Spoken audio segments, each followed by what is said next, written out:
Volkswagen is at the center of an emissions rigging scandal that's developing by the hour. Regulators from Germany, France, South Korea, Italy, all now vowing to join the United States in scrutinizing VW's diesel cars.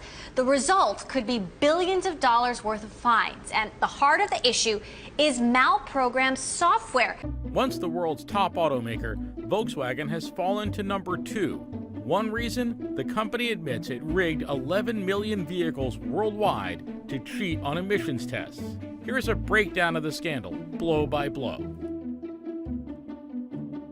A group of scientists at West Virginia University discovered that Volkswagen was using software in its diesel cars to cheat on clean air tests. The software detects when the car is being tested. The engine then runs differently, making emissions seem cleaner than they ordinarily are. They find emissions are up to 40 times higher than legal limits, but the company repeatedly denies the claims to U.S. officials. But how the heck did the car know that it was being tested for emissions compliance? The EPA says it was a sophisticated system that checked things like steering wheel position, speed, how long the engine was on, and even the atmospheric pressure. In other words, there was no way this was accidental because the software was designed very carefully to detect an official emissions test. That's some pretty serious deception, and that's why Volkswagen is in such serious trouble. In fact, their CEO, Martin Winterkorn, just stepped down. Ladies and gentlemen, many millions of people across the world trust our brands, our cars, and our technologies. I'm endlessly sorry that we betrayed the trust. I apologize profusely to our clients, to the authorities, and the entire public for the wrongdoing.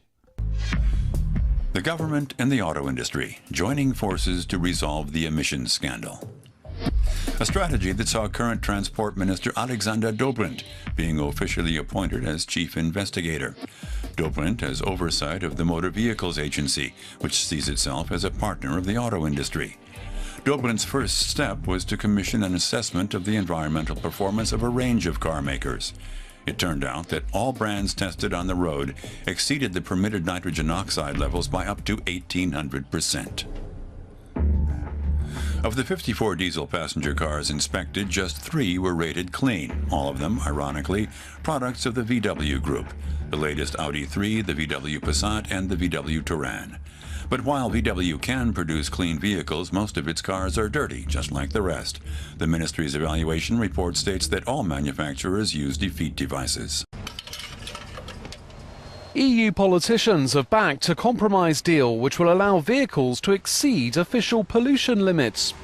It flies in the face of calls for more radical reform in the wake of the Volkswagen emissions test scandal.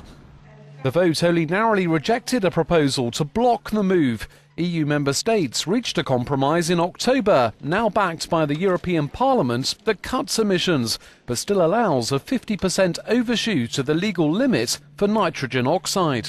If, as a VW customer, you thought the fix would improve the amount of pollution your car produces on the road, you were wrong. Channel 4 News has seen documents that show the fix makes little or no difference to NOx emissions in on-road tests. VW makes this clear.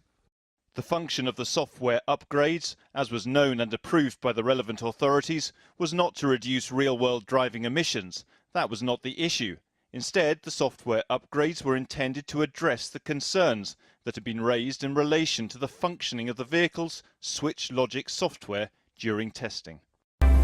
Court documents showed Volkswagen AG has agreed to pay at least $1.22 billion to fix or buy back nearly 80,000 polluting US 3.0-liter diesel engine vehicles. If regulators don't approve fixes for all vehicles, Volkswagen could be forced to pay up to $4.04 billion. In December, VW said it had agreed to buy back 20,000 vehicles.